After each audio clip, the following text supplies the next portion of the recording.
Charges 5 microcoulomb and 10 microcoulomb are placed 1 meter apart. Work done in bringing these charge at a distance of 0.5 metre from each other.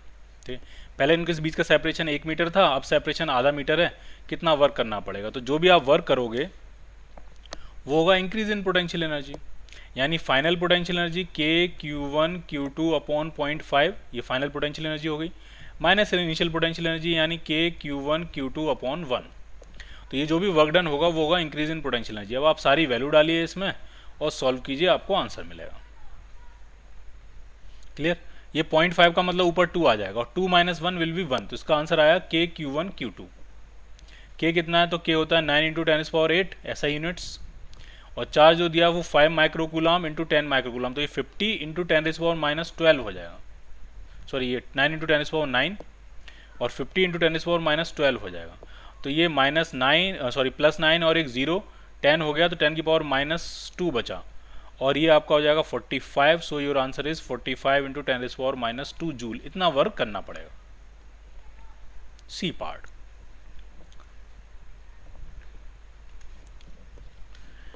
एक particle है, उसका मास भी दिया है, charge भी दिया है, इलेक्ट्रिक फील्ड दिया है और काइनेटिक एनर्जी पूछ रहे हैं आफ्टर 10 सेकेंड्स. ठीक, तो आप समझिए कैसे करेंगे. Q इंटू ई तो बन गया फोर्स, अपॉन मास करेंगे. ऐसा क्वेश्चन हम कर चुके हैं पहले भी, इसलिए मैं डायग्राम नहीं बना रहा हूँ, डायरेक्ट लिख दे रहा हूँ. Q इंटू ई हो गया फोर्स, फोर्स अपॉन मास हो गया एसलेशन, और एसलेशन में अगर हम टाइम से मल्टीप्लाई करें तो ये हो गई वेलोसिटी.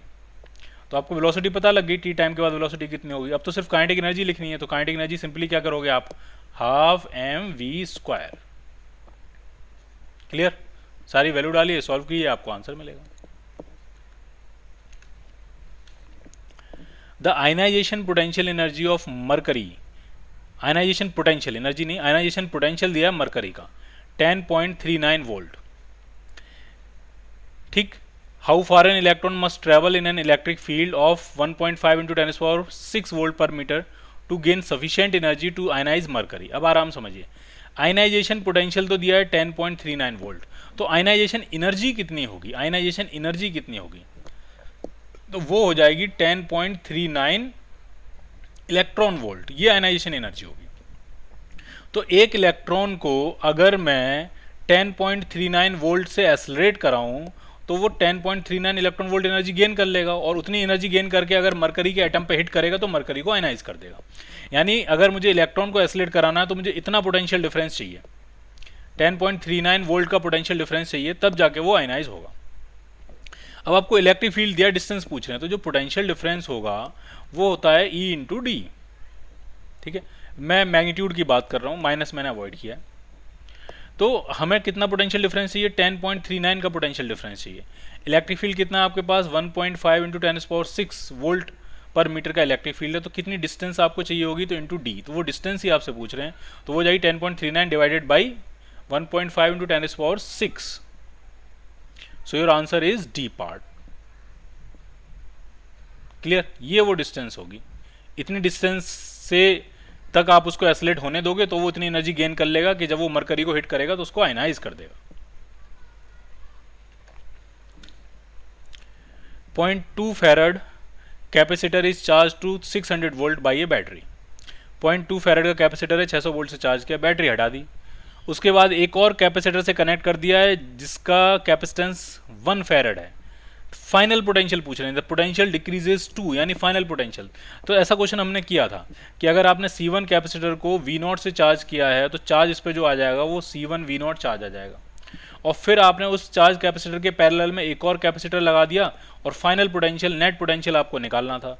तो नेट पोटेंशियल का कंसेप्ट होता है Q net upon C net. Q net तो आपका Q1 के बराबर ही होगा, Q के बराबर ही होगा, क्योंकि दूसरा तो अनचार्ज ही है. और C नेट कितना हो जाएगा, C1 प्लस C2.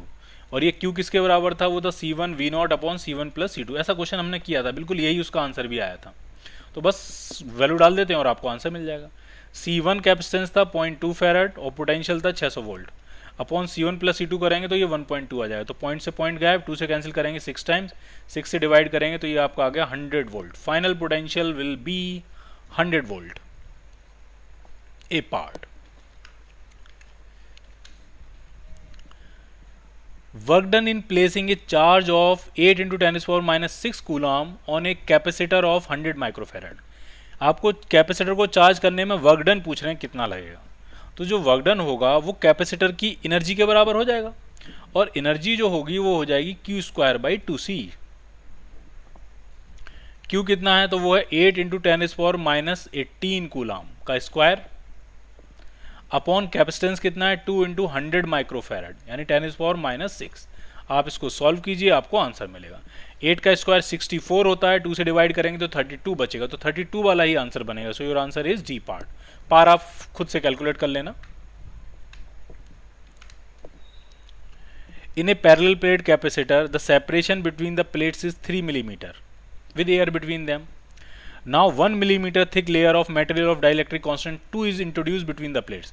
मतलब एक पैरेलल प्लेट कैपेसिटर है, सेपरेशन 3 मिलीमीटर था। अब उसमें उन्होंने क्या किया कि पूरे में डाइलेक्ट्रिक नहीं भरा है, सिर्फ थोड़े से रीजन में 1 मिलीमीटर वाले रीजन में डाइलेक्ट्रिक भर दिया। ठीक, डायग्राम देखिए।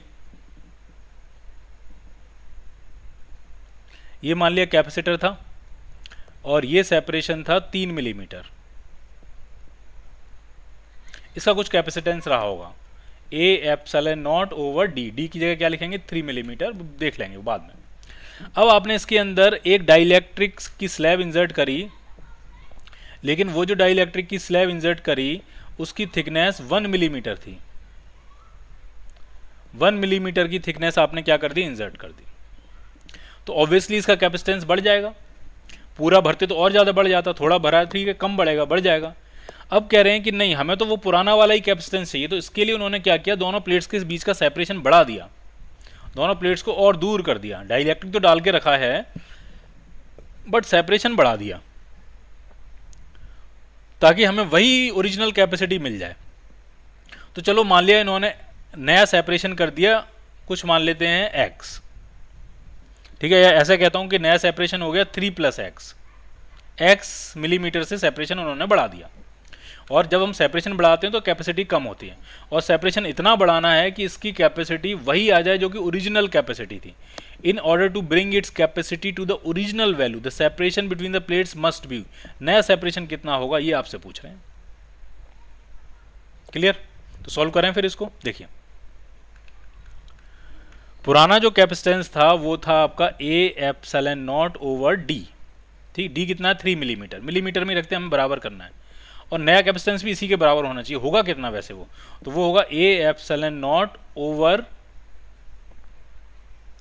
डी। डी कितना है अब 3 + x, ठीक है, डी माइनस टी। 1 मिलीमीटर की स्लैब डाली आपने, 1 मिलीमीटर की स्लैब है, तो -1 प्लस टी बाई के यानी 1/k। के कितना है 2 दिया। ये आपको याद आ रहा है फॉर्मूला? अगर हम स्लैब डालते हैं पार्शियली फिल्ड होता है तो कैपेसिटेंस होता है A epsilon not over D minus T plus T by के।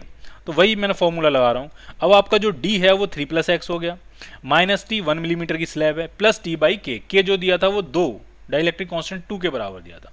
अब हम इसको सॉल्व करेंगे, आंसर निकालेंगे, कोई बिल्कुल भी मुश्किल नहीं है। ए एप्सिलॉन नॉट से एप्सिलॉन नॉट कैंसिल, पलट के ऊपर ले जाते हैं तो 3 = आपका आ जा रहा है 3 - 1 करेंगे तो 2 + x + ½ तो x जो आया वो आपका 0.5 आ रहा है, 0.5 मिलीमीटर। तो कितना सेपरेशन बढ़ाना होगा, 0.5 मिलीमीटर सेपरेशन जो है वो बढ़ाना होगा।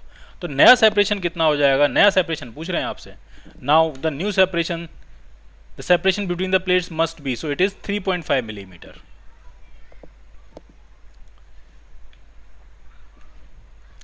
इलेक्ट्रिक पोटेंशियल दिया है, अगले क्वेश्चन में इलेक्ट्रिक फील्ड पूछ रहे हैं, बहुत ही आसान है। सिंस x का ही फंक्शन है तो इलेक्ट्रिक फील्ड आपका बनेगा -dv/dx i कैप। सिर्फ x का ही फंक्शन है इसलिए, तो डिफरेंशिएट करेंगे तो ये आ जाएगा -6x i कैप। ये इलेक्ट्रिक फील्ड का एक्सप्रेशन आ गया। किस पोजीशन पे निकालना है, 2, 0, 1 पे निकालना है। तो 0, 1 पे ज़्यादा फर्क पड़ेगा नहीं क्योंकि ये तो सिर्फ x का फंक्शन है। तो x की वैल्यू जब आप 2 डालोगे तो ये आपका आ जाएगा -12 i कैप, और यूनिट क्या होगी, volt per metre. So your answer is D part. Minus sign ये बताता है कि वो पॉजिटिव एक्स एक्सिस की डायरेक्शन नहीं होगी, डायरेक्शन उसकी होगी निगेटिव एक्स एक्सिस में।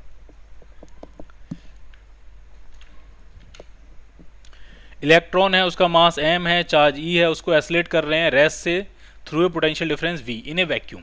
फाइनल स्पीड पूछ रहे हैं, तो आपने e चार्ज को अगर v से एसलेट किया तो जो काइनेटिक एनर्जी होगी वो e × v के बराबर हो जाएगी। और उसी को आप क्या लिखोगे, हाफ एम वी स्क्वायर, ये वेलोसिटी है। और आपसे वेलोसिटी पूछ रहे हैं तो ये आपके आ जाएगी under root 2 EV by M. So your answer is C part. एक इलेक्ट्रॉन है, moves from rest from a point at which potential is 50 volt to another point at which potential is 70 volt। ठीक, तो एक electron है, electron का charge minus ही होता है और उसको 50 वोल्ट के पोटेंशियल से हम मूव करा रहे हैं 70 वोल्ट के पोटेंशियल तक। तो आप ये बताइए, ये डेल्टा वी जो पोटेंशियल डिफरेंस है वो 20 वोल्ट का हो गया। अब बस आप मुझे ये बताइए 20 वोल्ट से इलेक्ट्रॉन एसिलेट करेगा कि रिटार्ड करेगा? काइनेटिक एनर्जी फाइनल स्टेट में उसकी बढ़ेगी कि कम होगी? ठीक, तो इलेक्ट्रॉन है, इलेक्ट्रॉन इलेक्ट्रिक फील्ड की अपोजिट डायरेक्शन में एसिलेट करता है। अगर मैं इलेक्ट्रिक फील्ड बनाने की सोचूं तो इधर हायर पोटेंशियल इधर लोअर पोटेंशियल, तो इलेक्ट्रिक फील्ड की डायरेक्शन इधर होगी, हायर पोटेंशियल से लोअर पोटेंशियल। और अगर आपने 50 वोल्ट वाले पोजीशन से इलेक्ट्रॉन को छोड़ा है, सिंस ये नेगेटिव चार्ज है तो इस पर इलेक्ट्रिक फील्ड की अपोजिट डायरेक्शन में फोर्स लगेगा तो ये एसिलेट कर जाएगा। तो 20 वोल्ट से क्या करेगा, वो एसिलेट करेगा। नेगेटिव चार्ज आप चाहो तो याद रख सकते हो, नेगेटिव चार्ज हमेशा लोअर से हायर पोटेंशियल एसिलेट करके भागता है और पॉजिटिव चार्ज हायर पोटेंशियल से लोअर पोटेंशियल एसिलेट करके भागता है। तो 20 वोल्ट से ये एसिलेट करेगा। ठीक है, तो कितनी फाइनल काइनेटिक एनर्जी गेन कर लेगा? इनिशियली अगर रेस्ट से छोड़ा गया है तो जो फाइनल काइनेटिक एनर्जी होगी वो 20 इलेक्ट्रॉन वोल्ट के बराबर होगी। और इसको अगर जूल में कन्वर्ट करना है तो इलेक्ट्रॉन वोल्ट को लिखेंगे 1.6 इंटू 10⁻⁹ जूल बन जाएगी अब ये। तो ये आपका आ जाएगा 3.2 इंटू 10⁻⁸ जूल। इतनी फाइनल काइनेटिक एनर्जी होगी इलेक्ट्रॉन की। So your answer is B part.